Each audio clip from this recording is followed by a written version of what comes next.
네, 어제 코스피 지수가 장 초반에 다소 부진한 모습을 보이기도 했지만 중국 쪽에서 들려온 수출 지표 호조의 영향을 받으면서 오후장 들어가면서 큰 폭으로 반등하기 시작했습니다. 결국 2,000선 회복하면서 2,006포인트의 상승 마감이었고요. 코스닥 지수는 514포인트의 역시 상승 마감했습니다. 유가증권 시장의 수급 동향부터 살펴보겠습니다.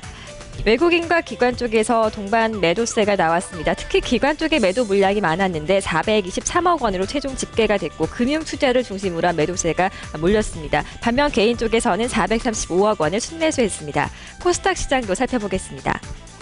자, 코스닥 쪽에서는 기관과 외국인 계속해서 동반 매수세를 유입하고 있습니다. 기관 쪽의 매수 물량이 조금 더 많았는데 134억 원으로 집계됐고 개인만이 매도 우위였던 가운데 197억 원으로 집계됐습니다. 선물시장의 수급 동향도 살펴봅니다.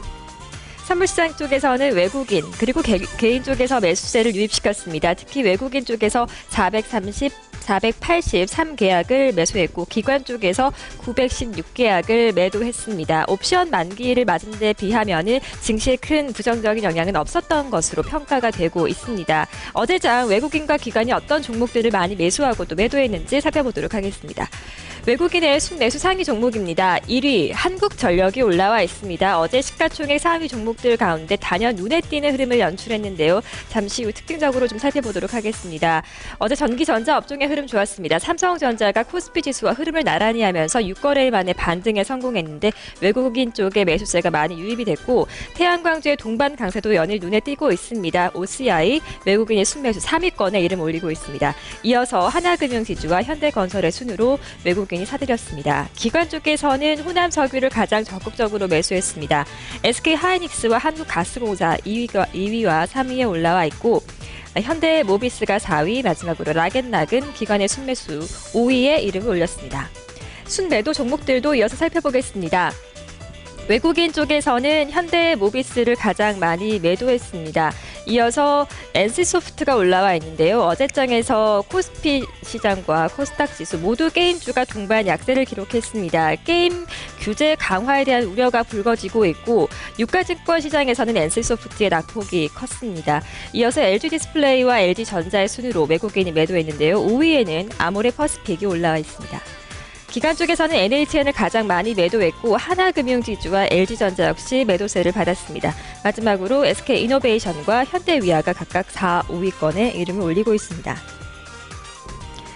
자, 순매수 특징 종목 살펴보겠습니다. 바로 한국전력인데요. 전날 지식경제부가 전기료 요금을 평균 4% 인상하겠다고 밝힌 데 따라서 어제 급등 마감을 했습니다. 이런 결정이 있기 전부터 계속해서 이러한 기대감이 실려있던 종목이었는데요. 함께 확인을 해보도록 하겠습니다. 한국전력 어제 3.6% 올랐습니다. 32,800원의 장을 마감했는데 어제 52주 신고가를 경신한 종목입니다. 3일째 한국전력이 상승을 하고 있습니다. 증권가에서는 이러한 전기요금 인상 호재와 관련을 해서 앞으로 원달러 환율 그리고 유가 등과 관련한 대외 변수가 크게 변동되지 않는다면 이러한 흐름을 잘 유지한 채로 6년 만에 한국전력이 흑자 전환을 할 것이라는 전망을 내놓고 있습니다. 현대증권의 전망을 보면 올해 영업이익과 순이익이 각각 5조 1천억 원 그리고 2조 1천억 원이라고 예상하면서 역시 6년 만에 흑자 전환을 점치고 있는 상황입니다. 자, 매도 종목 가운데 특징적인 종목도 살펴보도록 하겠습니다. 순매도 특징 종목으로는 아모레퍼시픽을 꼽아봤습니다.